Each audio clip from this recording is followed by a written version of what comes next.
Протестите и блокадата на собранието од страна на Сојузот на синдикатите на Македонија за раст на минималната плата ги разбрануваа и политичарите. Премиерот Христијан Мицкоски гледа политичка заднина зад протестите и вели не поддржуваат политички инструирани самонаречени водачи.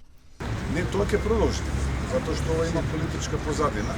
Еден од денешните протестанти со мене држеше пресконференција, видно во екзалтична состојба и задоволен од тоа што го постигна.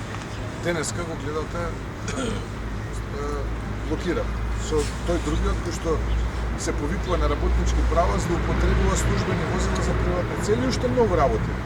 Доправа, како што имам чувство, ќе бидат сведоци работниците кои ги манипулира во овие политички инструменти процеси и тоа во периодот што следи ќе го има.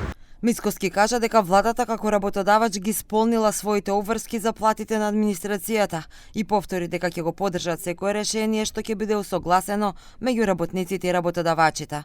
Председателот на СДСМ Венко Филипче пак излезе со поддршка за синдикалните барања за раст на минималната плата на 600 евра.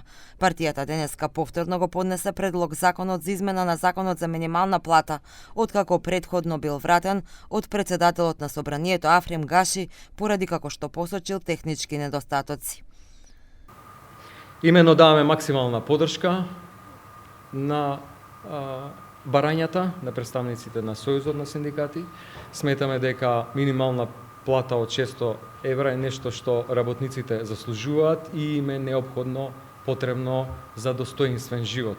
Во временски период кога синдикалната кошничка надминува 65.000 денери, кога 1/3 од трошоците одат за храна и пијалоци, дополнително тука се други трошоци и школски прибор за децата и така натаму, работниците заслужуваат да имаат достоинствен живот. Според Филипче, пари може да се обезбедат со кратење на буџетските расходи за патни трошоци и репрезентација. Со нив може да се субвенционираат придонесите за да не се наруши ликвидноста на бизнисот.